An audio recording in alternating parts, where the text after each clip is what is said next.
some people, but I hope it's really helpful. It's in response to a question I got during a session this week from a client who has a wonderful preteen son who sometimes doesn't want to listen to his mother. And the question was, how do you get him to listen? And so I gave an answer in the session, but modified it because the preteen son was there. And there's a lot more I probably would have said if he wasn't, but I realized that the advice is broadly applicable and very helpful. And I want to add some things as well. So if you don't know who I am, my name is Diana Bando. I'm a licensed attorney. I'm a certified life coach. I'm a nervous system expert. And I just love helping people get out of their own way. I'm also someone who grew up in church. And as someone who grew up in church, I heard over and over the scripture, spare the rod, spoil the child.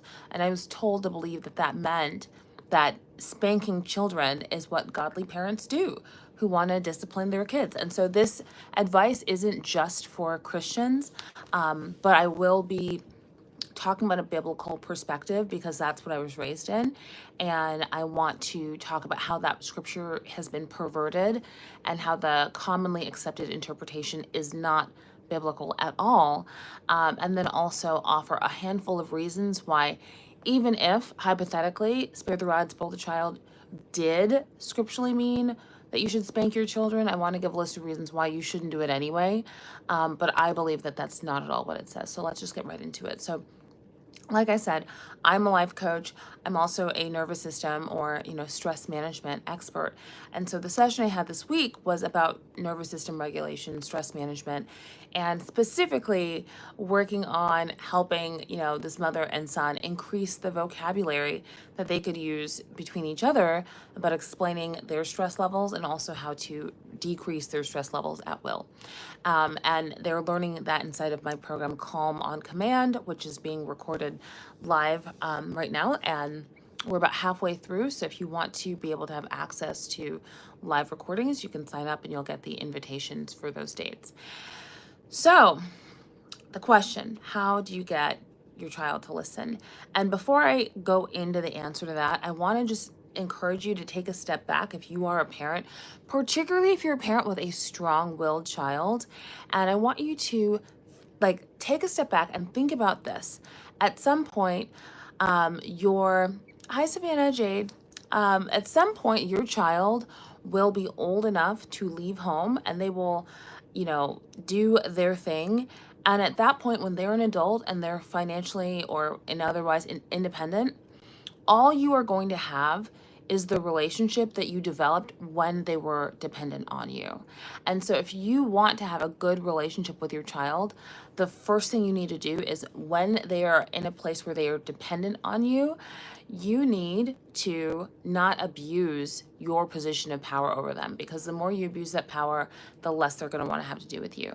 And so what that means is when you have a child that's not listening, that's not being obedient, yes, if you spank them, it does often make it easier to bend their will, but it makes them trust you less. And that should bother you if you're someone who wants to have a good relationship with your children. And so the first thing you do is when the child is being disobedient or when they're not listening to you, the first thing I want you to do as a parent is step back and ask yourself, what am I making it mean? Like if you're a kid. Well, tell your parents to join.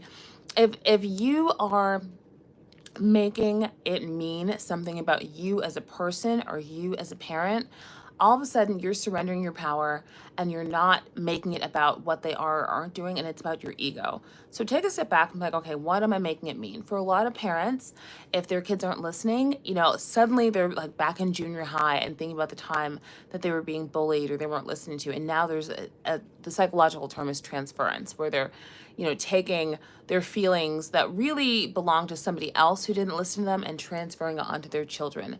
And that is only making them more angry. So think about what you're making it mean. And then also think about, why are you wanting your child to do the thing? Is it, you're just wanting them to go to bed? You're wanting them to stop being so annoying? You're so why is it that you're wanting to get them to do it? Because if you're wanting them to do something that ultimately is for their own good, then rather than just say, do it because I'm your parent, invite them into a conversation and say, listen. So in the example with my client, it was, I want my child to do their homework instead of playing video games. So I was like, okay, Well, invite them into a conversation. Say, listen, the reason I'm asking you to do this is because at some point you're going to be an adult. And when you're an adult, you're going to need to have the skill of getting yourself to do the things that you don't want to do. And the way that you build that skill right now is by doing things that are good for you that you don't want to do, such as your homework. I, as a mom, could let you play video games all day. But the problem is, if I do that, you're going to grow into an adult who doesn't have discipline, who doesn't have the ability to make yourself do the things that need to get done, like going to work, paying your taxes, whatever it is. And if you don't have the ability to do those things when you're on your own, you're going to have a very difficult life, a very painful life. And I want you to have the best life. I want you to be able to be a leader of your family, of a company, whatever. And the way that you can become that person is by doing the things that you need to do right now when you'd rather be playing around. And so I said to him, the child, I was like, if your mom said that to you, what would the response be? And he's like, well, I still wouldn't want to stop playing video games and do my homework, but yeah, I would get it. I'm like, exactly. So first thing as a parent, before you kind of get into the discipline mode, stop and ask yourself, am I making this mean something other than what it's meaning? Am I believing a story about why my child isn't listening to me? And then the second thing is then, at thinking about why you're wanting your child to do the thing and inviting them in, letting them know, hey, the reason I want you to brush your teeth, the reason I want you to go to bed, it's not just I want you to listen to me. It's I don't want you to lose all your teeth from decay. I want you to be able to be healthy and strong. And in order to do that, you need to be rested. So you need to get your sleep. Let them know the why so that, it's not going to change their will, but at least they'll understand that it's you on their side as opposed to them against you. Like what you want your children to feel and think and believe is that it's you and me against the world, against the problem, as opposed to mommy's will or daddy's will versus your preferences. With that said, let's get into the very specific reasons I believe you should not spank your child. Well, I'm sorry, before I talk about the reasons why, let's talk about scripture. So the Bible in Proverbs talks about spare the rod, spoil the child. And if you grew up in the type of churches I grew up in, that verse was taught to mean that you should spank your children. And why that upsets me is because it's one of many examples of how scripture is perverted. And I believe the reason it's taught the way it's taught is very, very dark. And I believe that it's taught that way to groom children to be compliant with pedophiles. Because if they're used to getting spanked at home for like any type of, not obeying authority, it'll be much easier for someone who's a leader to get them to do whatever they want them to do because the kid will already be in the habit of complying with whatever they're told to do. So that's kind of my personal, I believe it's just grooming kids to be molested.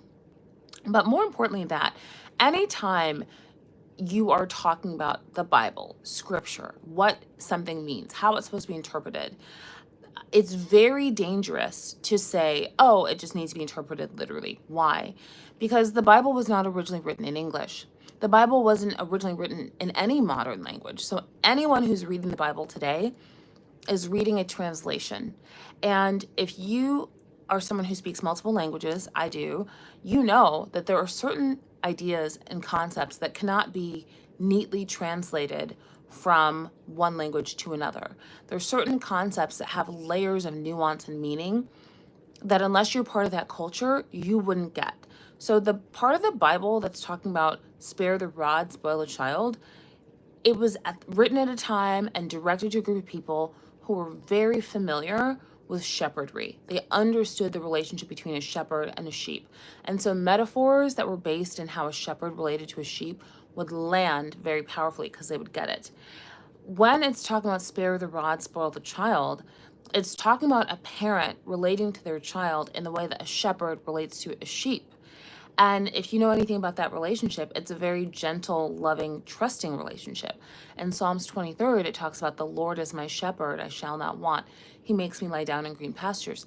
If you aren't familiar with shepherdry, you wouldn't understand that in order to make a sheep lie down, it has to completely be at peace, no ticks in its fur, and it has to totally trust you. So it's saying that God has the type of relationship that makes you feel totally provided for, totally safe, and like you can completely surrender because you're protected and you can trust them. And that same metaphor is being used in the verses that we're talking about, spare the rod, spoil the child. So what I learned this week is that when a sheep would kind of go astray, the shepherd would use like the hook of the rod to gently guide, to hook around the sheep's necks and guide it back towards the flock. So the rod is not this, weapon of pain and, breaking of one's will. It's a tool used to gently, lovingly guide in the right direction when a sheep, wants to go a different way.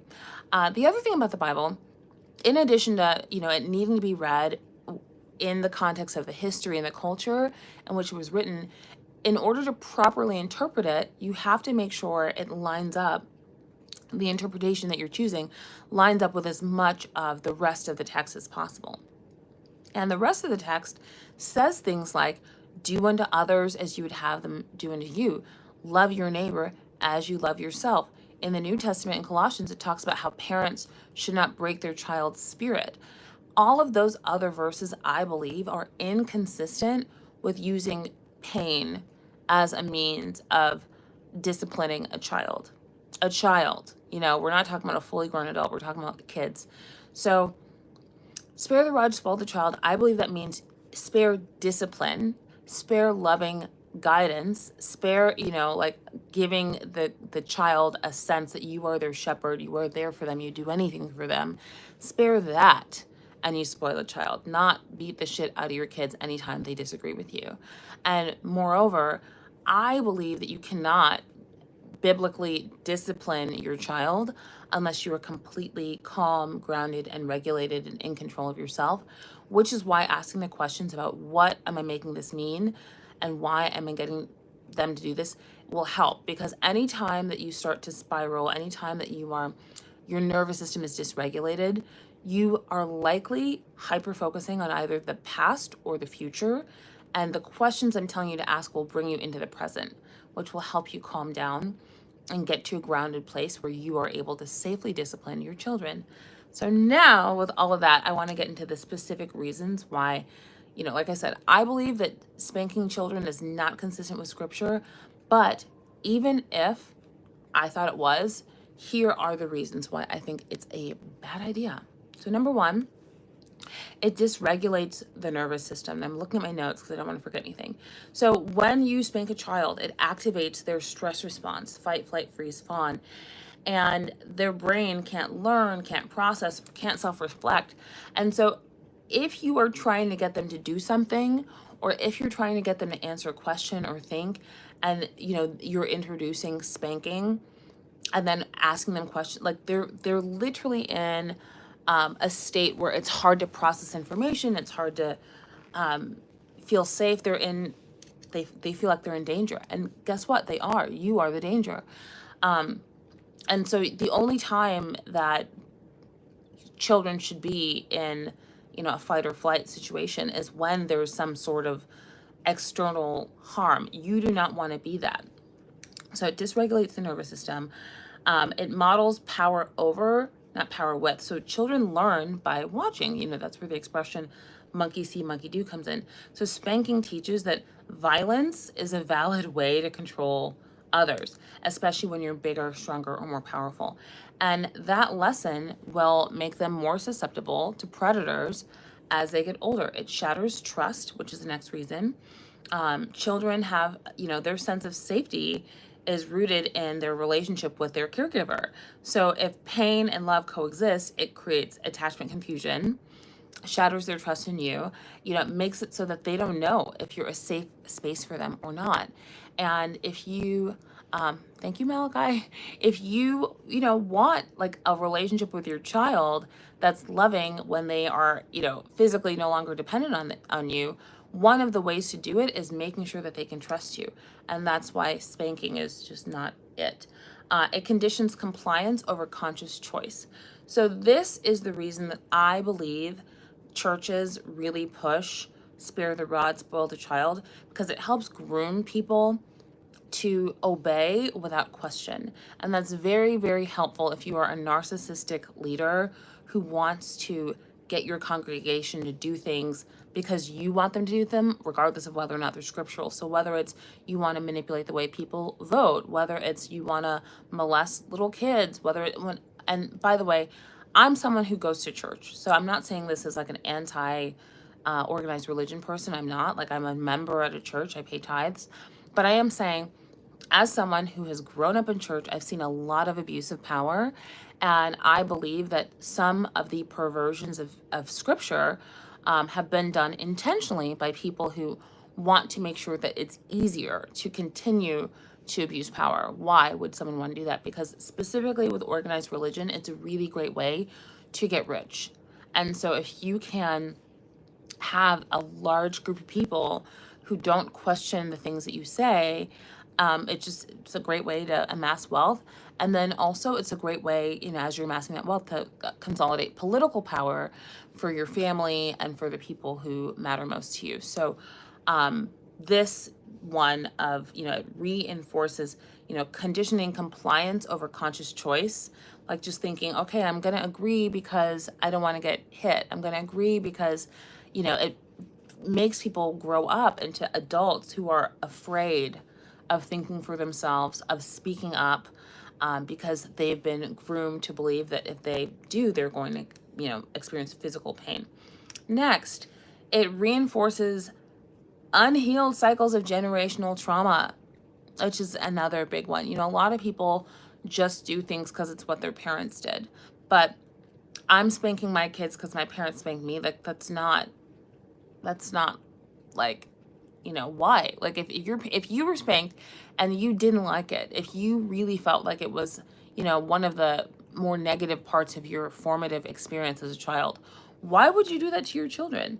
And I don't know that I know a lot of people who were spanked who don't feel like at some point, something happened that was wrong, or, where their parents were just out of control. Why would you want to perpetuate that when there's other ways of disciplining? Next, it silences emotional expression. So when a child is hit for crying, yelling, or saying no, they learn that their voice is dangerous. And over time, they disconnect from their truth in order to feel safe, leading to anxiety, chronic self-doubt, or emotional outbursts later in life. And one of the ways that these emotional outbursts can show up is actually, if people do healing work, specifically with learning to develop mature boundaries. Because if you were spanked growing up, there's really good chance that you did not learn to develop boundaries. And so one of the things that happens is when people start a healing journey, they start to develop boundaries, is they go through a season of intense, spontaneous outbursts of anger. It happened for me, it happens for people all the time. And the reason is because as you learn to develop boundaries, you start to experience what is sometimes referred to as old anger.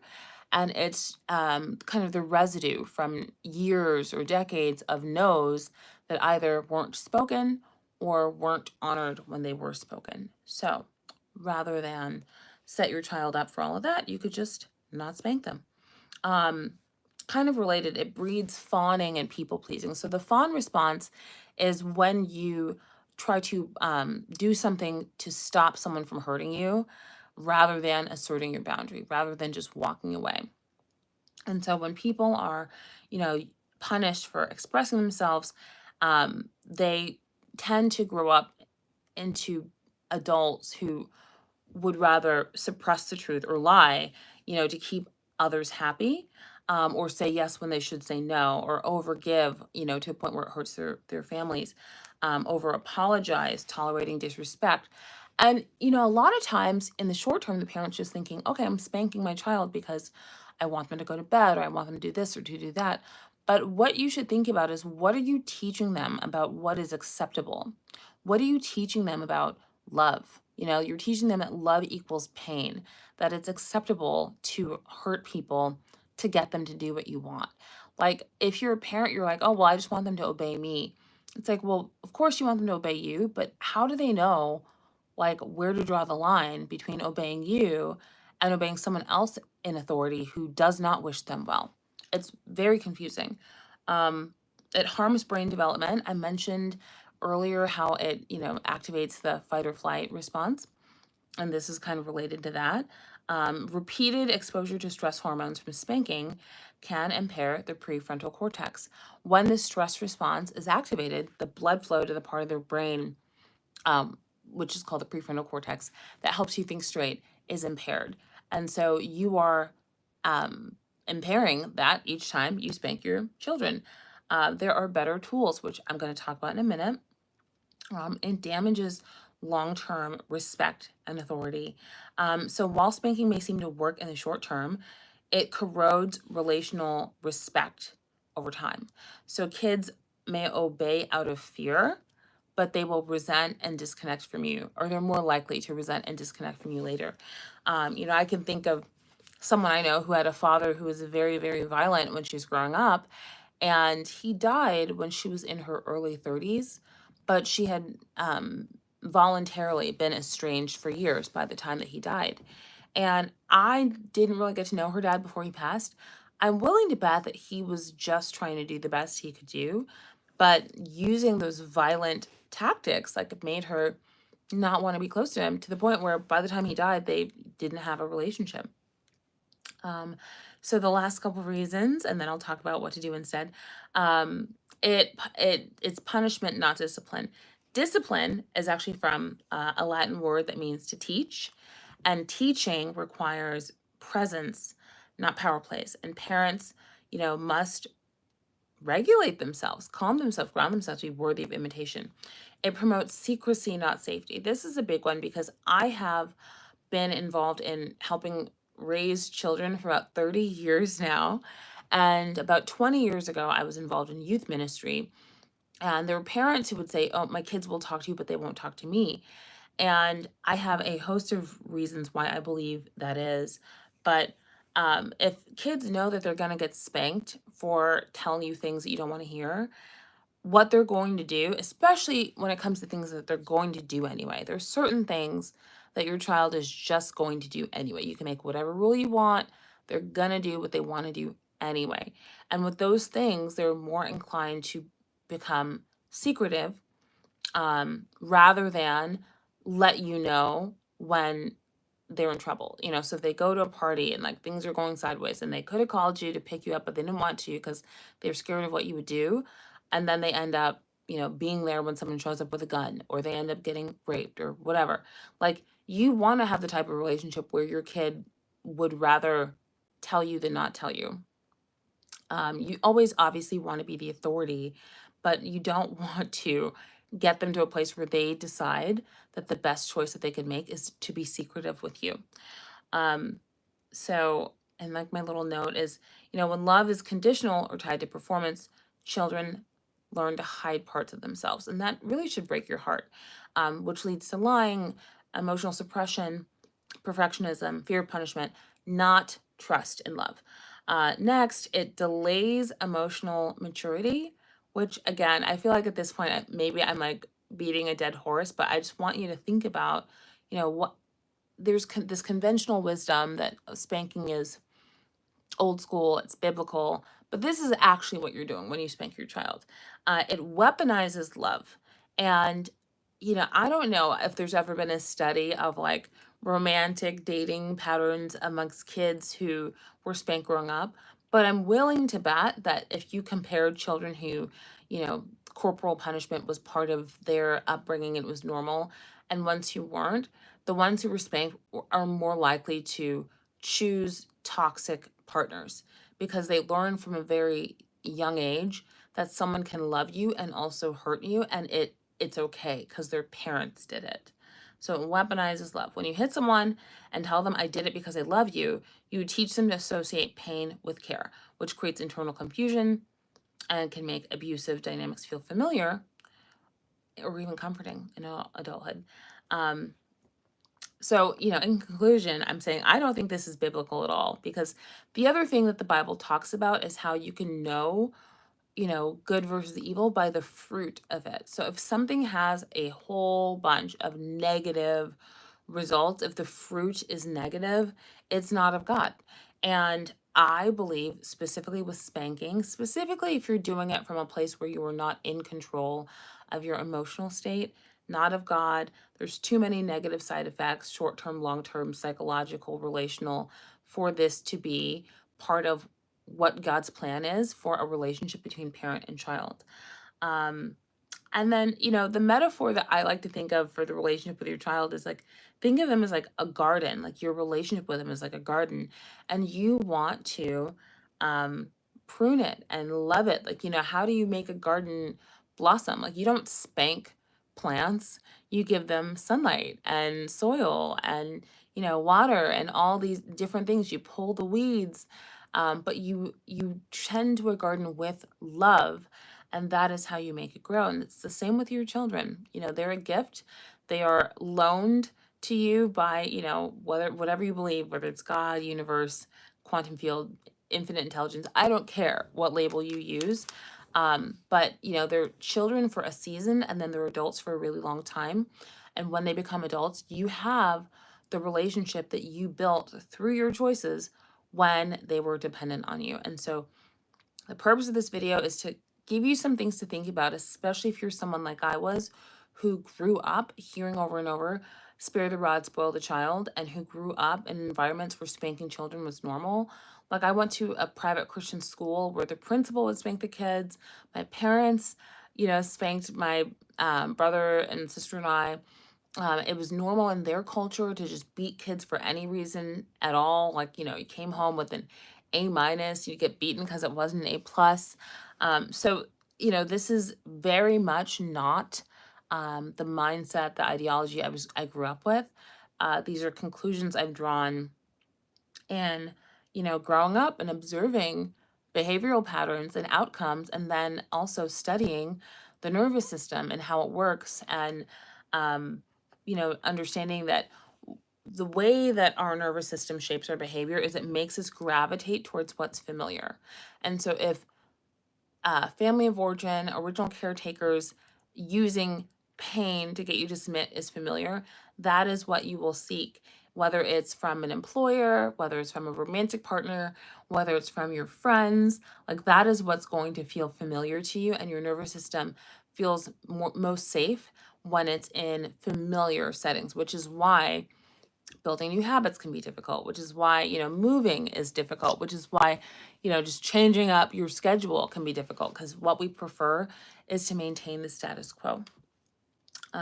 So what can you do differently? Like I said before, you can really think about what relationship you want to have with your children, and then be very intentional about building that at all times, especially when they are wanting to do things that you disagree with. Like, really think about, okay, when this person is, maybe they're 10 now, but when they're 30, like, what do I want my relationship with them to look like?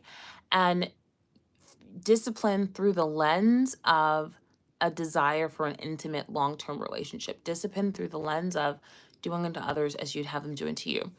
So if you have a really, really strong-willed, difficult child, at a minimum, before you engage in whatever discipline you think is best, make sure that they understand the why, and have them tell you, okay, like, why am I telling you to do this thing? I know you don't want to do it.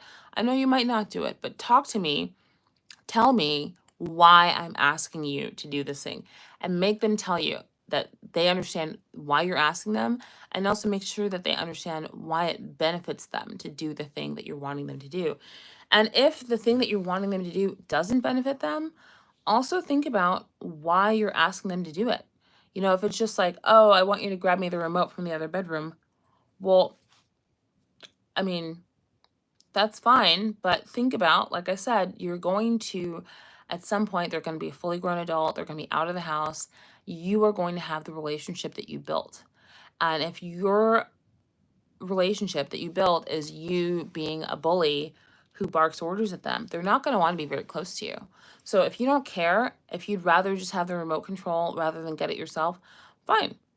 Berate them, yell at them, do whatever you got to do to get that remote control in the short term. But just know, every single thing that you do as a parent is either building connection with your child or undermining connection with your child. And, that is something that should both humble you and also empower you to know that you can have whatever level of connection you want with your child if you make wise choices. So that's all I'm going to say about this for now. I have a handful of other, biblical interpretations that are kind of widely accepted as truth in the evangelical community that I will be talking about, that I believed at one point and I no longer do. And if you are a parent or a caretaker, particularly of a strong willed child, I hope that this gave you something to think about. And if you are someone who is interested in just going a little deeper in either nervous system regulation work or, rewiring your belief system to, help undo the harm that you may have sustained as someone who was involved in organized religion and maybe internalized some toxic messaging, then look at the links in the description box for this video, and it will give you information about how to contact me separately to either set up coaching sessions or to get one of my courses that will help you.